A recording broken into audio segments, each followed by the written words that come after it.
Welcome to யாவரும் கேளீர். நான் உங்க பத்ரி பேசுறேன். அன்பில் மகேஷ் பொய்யாமொழி, தமிழ்நாடு அரசு கல்வி அமைச்சர், அவர் நேற்றுக்கு ஒரு பேட்டி கொடுத்திருந்தார். அதுல என்னன்னா, நீங்க சொன்ன அதே கருத்தை தான் அண்ணன் மக்கள் நீதி மய்யம் தலைவர் எம்பி அண்ணன் கமலஹாசன் அவர்கள் என்கிட்ட போன் மூலமா பேசி வாழ்த்தினாரு. அரசு பள்ளியில பணக்கார வீட்டு பசங்களும் படிக்கணும், அரசு அதிகாரிகளோட பிள்ளைங்களும் படிக்கணும், அதற்கு என்ன இப்ப நீங்க சலுகையை கொடுக்கணுமோ அதை கொடுங்கிற மாதிரி சொன்னாரு.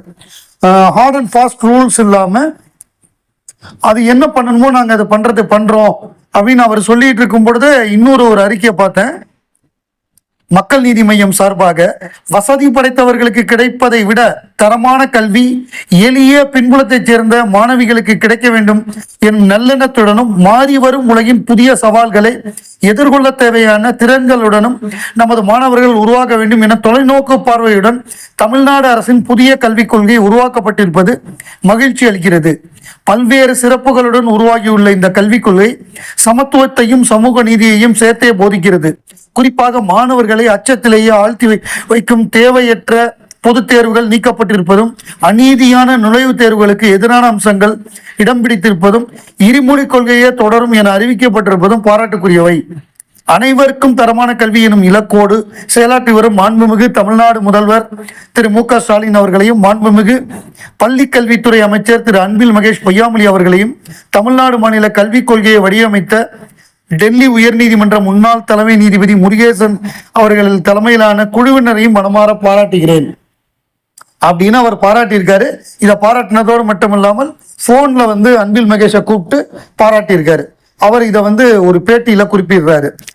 Director R S. பிரசன்னா. இந்த ஆர்.எஸ். பிரசன்னா யார் அப்படின்னா, சித்தாரே ஜமீன் பர் அப்படிங்கிற படத்தை டைரக்ட் பண்ணவர். இதுக்கு முன்னாடி தமிழ்ல படம் எடுத்தாரு. அதே படத்தை ஹிந்திலையும் பண்ணாருன்னு நினைக்கிறேன். பிரசன்னா அதாவது கல்யாண சமையல் சாதமா அந்த படம் எடுத்தாருன்னு நினைக்கிறேன். அவர் ஒரு பேட்டி கொடுத்திருந்தாரு. அதாவது என்னன்னா, அவர் சின்ன வயசுல ரஜினிகாந்த் ஃபேனா, ரொம்ப தீவிரமான ரஜினி ஃபேனா இருந்திருக்காரு குழந்தையில. பட் அவர் எப்ப குணா படத்தை பார்த்தாரோ, அந்த குணா படத்தை பார்த்ததுக்கு அப்புறம் அவர் கமலஹாசன் ரசிகராவா இல்ல, கமலஹாசனுடைய பக்தராகவே மாறிட்டேன். I did not just become a fan of Kamal Haasan sir, I become a டிவோட்டிங்கிறார். பக்தராகவே மாறிட்டேன் அந்த படம் பார்த்த பிறகு. அதுவும் அந்த சுத்தி பேசுவார்ல கமல் சார், இந்த ரவுண்டா டாக்டர்கிட்ட இது அசிங்கம் இது அசிங்கம்னு சொல்லி ரவுண்டா அடிச்சு டம்முன்னு மோதி விழுவார்ல, அந்த ஷாட்டு அதை பார்த்ததுக்கு அப்புறம் அந்த மாதிரிலாம் பேசி பார்ப்பாங்களாம். சும்மா வீட்டுல எல்லாம் அப்படி நின்று ஒரு நிக்க வச்சு இப்போ ஃப்ரெண்ட்ஸோட அப்படி நின்று பேசி அதெல்லாம் பண்ணுவாங்களாம், சேட்டை, அந்த மாதிரி சேட்டை எல்லாம். ஸோ அதுதான் மாத்துனுச்சு. இந்த குணா படம் டோட்டலா என்னை ஒரு கமலஹாசனுடைய தீவிர ரசிகரா மாத்துனுச்சுங்கிறாரு. நான் நிறைய பேர்கிட்ட கேட்டிருக்கேன். நிறைய பேர் குணா தான் ஒரு டேர்னிங் பாயிண்ட்டுமாங்க.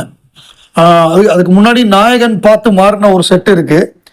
நாயகன் பார்த்து தீவிர ரசிகரா அல்ல, அதுக்கு முன்னாடி கமலஹாசனுடைய இளமை கால படங்கள், அவர் இந்த லவ் ஹீரோவா கலக்கின படங்கள், மரோ சரிதா, ஏக் ஜூஜே கேலியே, அப்பவே ஆக்ஷன் பண்ண படம், சட்டமன் கையில், குரு, இதெல்லாம் பார்த்து ஒரு செட் ஆஃப் தீவிர கமல் ரசிகர்கள் வருவாங்க.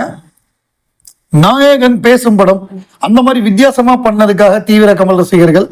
அதுக்கப்புறம் அது வரும், அப்படியே அந்தந்த காலகட்டத்தில் வரும். இப்ப விக்ரம்ல கூட விக்ரம் படம் பார்த்து ஏராளமான 2K கிட்ஸ் பழைய படங்கள் எல்லாம் பார்க்க ஆரம்பிச்சாங்க. அந்த காலகட்டத்தில் இவங்க தேடி பார்த்தாங்க. என்கிட்டயே சில பேர் கேட்டாங்க, இந்த பார்க்குற மாதிரி எனக்கு பழைய படங்கள் ரெக்கமெண்ட் பண்ணுங்கிறப்ப நான் சில பழைய படங்கள்லாம் ரெக்கமெண்ட் பண்ணேன். அதை பார்த்துட்டு மிரண்டு போயிட்டாங்க, என்ன இப்படிலாம் அப்பவே நடிச்சிருக்காருன்னு.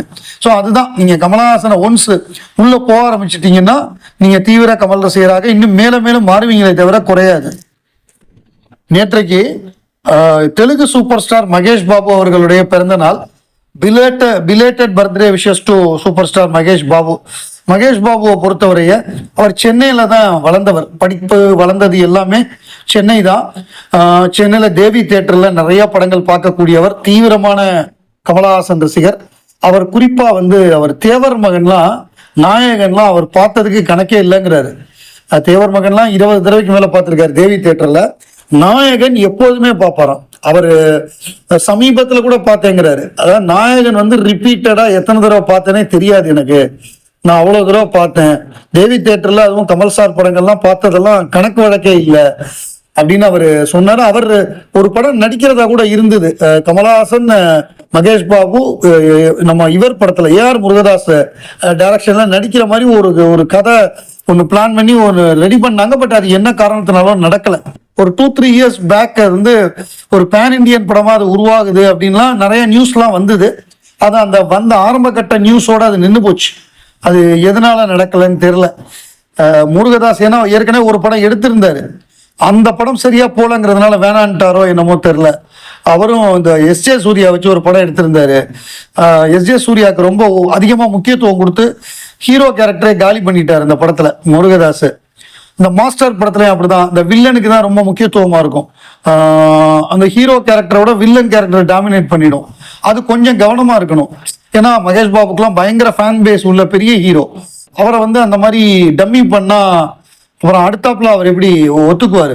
ஸோ அதுதான் காரணமா இருக்கும்னு நினைக்கிறேன். தயாரிப்பாளர் ஜிவியை பொறுத்தவரை அவர் மணிரத்னத்தோடைய அண்ணன், பெரிய சார்ட்டர்ட் அக்கௌண்டன்ட். அப்பவே 1 கோடி ரூபாய்க்கு மேல டாக்ஸ் கட்டினவர், அட்வான்ஸ் டாக்ஸ் கட்டினவர், பெரிய தயாரிப்பாளர். இவர் நம்ம மைக்கேல் ஜாக்சனை வச்சு ஒரு பெரிய நிகழ்வு ஏற்பாடு பண்ணி அது வந்து நடக்காம போனதுல தான் அவருக்கு பெரிய நஷ்டம் ஏற்பட்டது. அப்புறம் தமிழன் ஒரு படம் எடுத்தாரு, சொக்கத்தங்கம்னு எடுத்தாரு. அந்த படங்கள்லாம் அவருக்கு பொருளாதார ரீதியா நஷ்டத்தை ஏற்படுத்தி அவர் ஒரு சோகமான முடிவு எடுத்தார், ஒரு தவறான முடிவு எடுத்தாரு. பட் அவர் ஒரு ரொம்ப மென்மையான மனிதர்.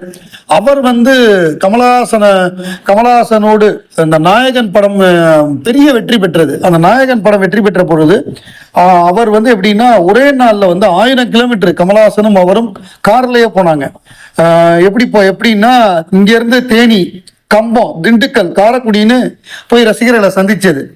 அதுக்கப்புறம் அமெரிக்கா போனாங்க இந்த படத்தை ரிலீஸ் பண்றதுக்காக. அமெரிக்காவில் வந்து டல்லஸ்ல வந்து சூடான கொக்கோ கோலா, அதாவது நம்ம ஹாட் சாக்லேட்டு, ஹாட் காஃபி அப்படிங்கிற மாதிரி அந்த ஹாட் கொக்கோ கோலா அங்கே குடிச்சது அதெல்லாம் மறக்க முடியாத அனுபவங்கிறாரு. அதே மாதிரி டெல்லியில போய் பிரதமரை பார்த்து அந்த நாயகன் படத்துடைய முதல் காட்சி வசூல் 5 லட்சம் ரூபா. அன்னைக்கு வந்து ராஜீவ் காந்தி தான் பிரைம் மினிஸ்டரா இருந்தாரு, அவர்கிட்ட கொடுத்தாங்க 5 லட்சம் ரூபாய. அப்புறம் நிறைய 100 நாள் வெள்ளி விழா அந்த ஃபங்க்ஷனு.